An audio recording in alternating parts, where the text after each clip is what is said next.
Fala aí, pessoal, voltamos agora de uma maneira um pouco diferente com nossas aulas, mas as aulas voltaram.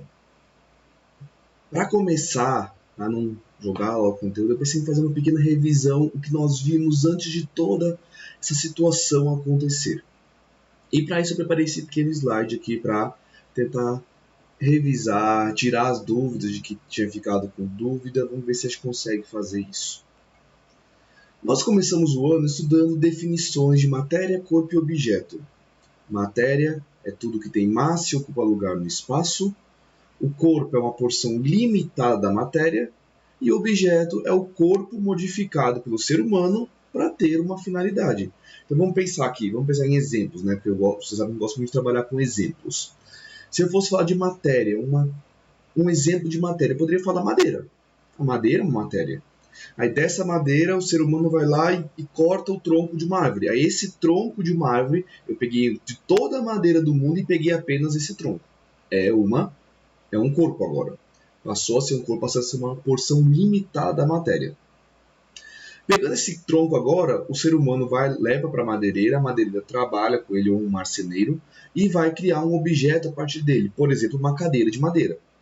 Então nós temos o objeto, que seria a matéria, que seria a madeira, o corpo, que seria o tronco de madeira, e o objeto, que seria a cadeira feita com essa madeira. Os 3 níveis, cada um com um exemplo respectivo. Ok? Nós estudamos depois propriedades gerais dessas matérias. E lembrando que propriedades gerais, como já diz, toda matéria tem ela. Extensão, que refere-se ao tamanho da matéria. Impenetrabilidade é a capacidade de 2 corpos não ocuparem o mesmo lugar no espaço ao mesmo tempo.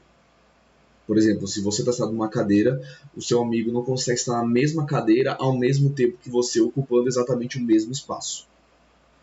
O volume é o espaço que o objeto, que a matéria ocupa. Indestrutibilidade, nada pode ser destruído, só pode ser transformada a matéria. Elasticidade é a capacidade de esticar a matéria. Compressibilidade, o contrário de elasticidade, a capacidade de comprimir a matéria. Inércia se dá mais em física, mas vamos relembrar aqui o conceito direitinho dela. Inércia é a capacidade de um corpo de se manter em movimento ou repouso até que alguma força haja sobre ele. Por exemplo, você está sentado. Para assistir essa aula agora, você se sentou numa cadeira. Para você se levantar dessa cadeira, você tem que fazer uma força. Essa força vai ser feita pelos seus pés, para forçar o chão para baixo, para você se levantar.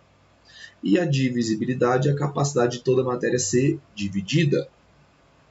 Se não fosse por essa divisibilidade, nós não poderíamos, por exemplo, cortar a comida que a gente come, porque não podemos dividir ela. Estudamos depois propriedades específicas, que são que as substâncias elas têm essas propriedades de maneiras diferentes uma das outras. Ponto de fusão, cada substância tem o seu. Ponto de ebulição, mesma coisa. Logo ali embaixo, ponto de solidificação. Lembrando que ponto de fusão e solidificação é a mesma temperatura, o que muda é a origem. Vamos estudar isso daqui a pouco na revisão de estados físicos. Ductibilidade, a capacidade de formar fios. Magnetismo, capacidade atraída por um ímã. Nós sabemos que, por exemplo, o ferro ele pode muito bem ser atraído por um ímã, bem demais. Agora, se eu pegar uma madeira e botar um ímã nela, ela não vai ser atraída, porque a madeira não tem um magnetismo bom. Maleabilidade, a capacidade de formar chapas, de formar lâminas, formar folhas. Densidade é quanto de massa de uma matéria existe em certo volume. Lembrando que densidade é o único que tem em conta, que eu calculo como a massa do corpo sobre o volume que ele ocupa, geralmente em gramas por ml. Condutibilidade elétrica é essa que nem eu falei, então você estudou mais em física, mas é a capacidade de um corpo, de uma matéria, de conduzir eletricidade. Nós sabemos, por exemplo, que o cobre que faz a fiação das nossas casas conduz a eletricidade muito bem. Agora, a borracha não. E o calor específico é a capacidade de um corpo de é reter o calor nele. Por exemplo, repetindo o exemplo dos metais, por exemplo, os metais conseguem conduzir, tem um calor específico muito baixo, para eles esquentarem é muito fácil, para eles reter esse calor nele é muito fácil. Já, por exemplo, para reter o calor na água é mais difícil. Ok?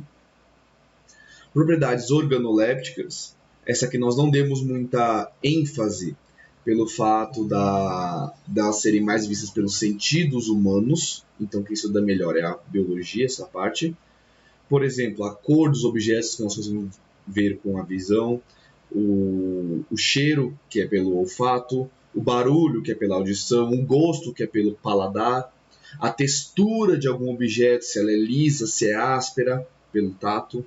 Então, essas propriedades é que são as organolépticas.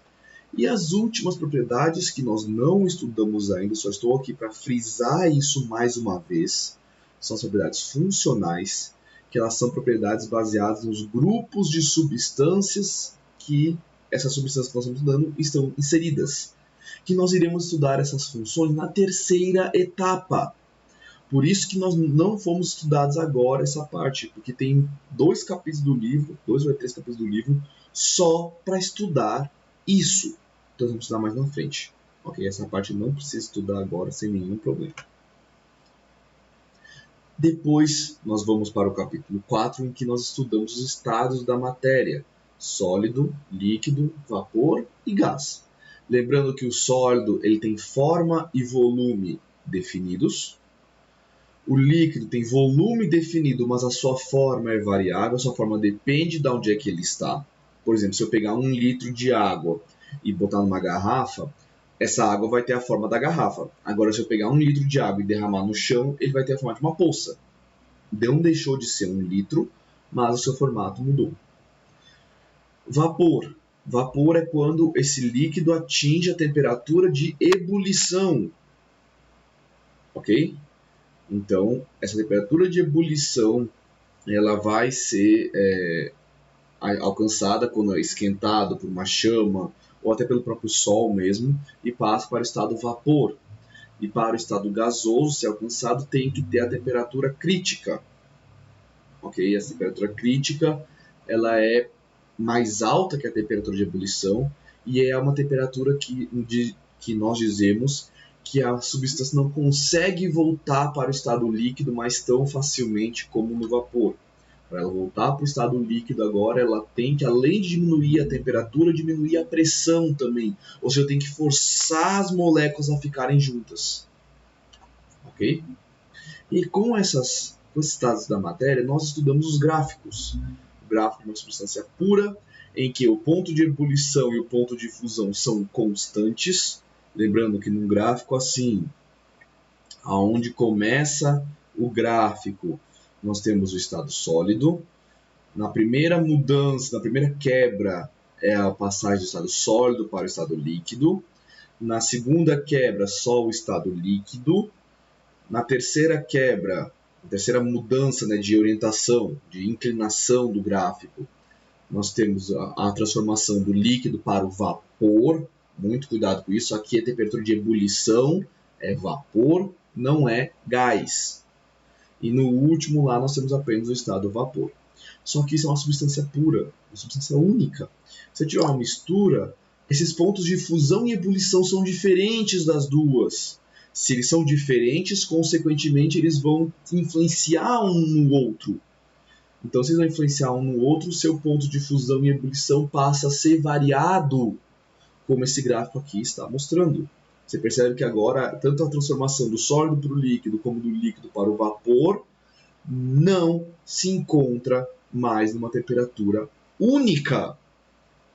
Essa é a principal diferença. E a mistura tem 3 tipos. Essa aqui, que é a mistura básica, a mistura qualquer. Tem a mistura azeotrópica, que essa mistura azeotrópica nós temos o ponto de fusão constante, o ponto de ebulição constante e o ponto de fusão variado, como vocês podem ver aí no gráfico. O ponto de ebulição está ali fixo numa temperatura única e a fusão está numa temperatura variada.